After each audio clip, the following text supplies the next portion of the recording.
संबंध। अपने महारथी योद्धाओं की प्रशंसा करके अब दुर्योधन दोनों सेनाओं की तुलना करते हुए अपनी सेना को पांडव सेना की अपेक्षा अधिक शक्तिशाली और उत्तम बतलाते हैं। अपर्याप्तम तदस्माकं बलम भीष्माभिरक्षितम पर्याप्तम त्विदमेतेषां बलम भीमाभिरक्षितम। भीष्म पितामह द्वारा रक्षित हमारी वह सेना सब प्रकार से अजेय है और भीम द्वारा रक्षित इन लोगों की सेना जीतने में सुगम है। प्रश्न। दुर्योधन ने अपनी सेना को भीष्म पितामह के द्वारा रक्षित और अपर्याप्त बतलाकर क्या भाव दिखला रहे हैं? उत्तर। इससे दुर्योधन ने हेतु सहित अपनी सेना का महत्व सिद्ध किया है। उनका कहना है कि हमारी सेना उपर्युक्त बहुत से महारथियों से परिपूर्ण और परशुराम शरी के युद्ध वीरों को भी छका देने वाले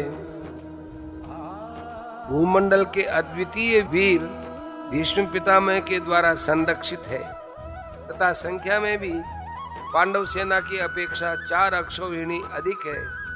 ऐसी सेना पर विजय प्राप्त करना किसी के लिए संभव नहीं है। यह सब प्रकार से अपर्याप्त, आवश्यकता से कहीं अधिक शक्तिशालिनी, अतएव सर्वथा अजेय है।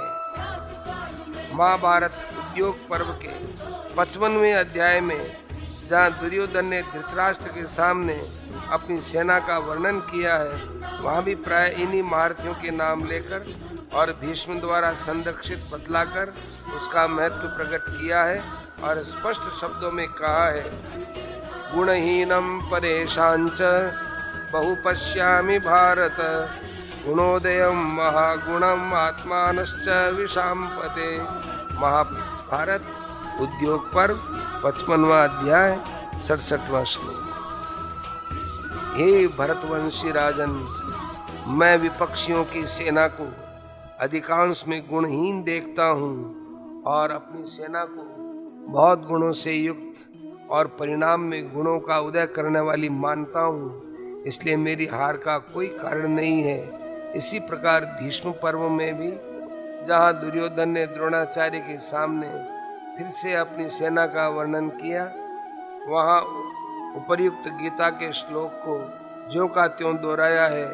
महाभारत भीष्म पर्व 51वां अध्याय 6वां श्लोक। और उसके पहले श्लोक में तो यहाँ तक का है, एकैकश समर्था ही यूयम सर्वे महारथा पांडुपुत्रान् रणे हन्तुम ससैन्यान् किमु संघता। आप सब महारथी ऐसे हैं जो रण में अकेले ही पांडवों की सेना समेत मार डालने में समर्थ हैं, फिर सब मिलकर उनका संहार कर दे, इसमें तो कहना ही क्या है। अतएव यहाँ अपर्याप्त शब्द से दुर्योधन ने अपनी सेना का महत्व ही प्रकट किया है और उपर्युक्त स्थलों में यह श्लोक अपने पक्ष के योद्धाओं को उत्साहित करने के लिए कहा गया है। ऐसा ही होना उचित और प्रासंगिक भी है। प्रश्न।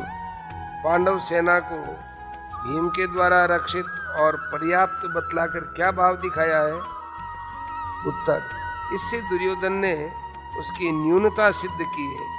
उनका कहना है कि जहाँ हमारी सेना के संरक्षक भीष्म है, वहाँ उनकी सेना का संरक्षक भीम है, जो शरीर से बड़ा बलवान होने पर भी भीष्म की तो तुलना में नहीं रखा जा सकता। कहाँ रण कला कुशल, शस्त्र शास्त्र निपुण, परम बुद्धिमान भीष्म पितामह, और कहाँ धनुर्विद्या में अकुशल, मोटी बुद्धि का भूत। इसलिए उसकी सेना पर्याप्त सीमित शक्ति वाली है, उस पर हम लोग सहज ही विजय प्राप्त कर सकते हैं।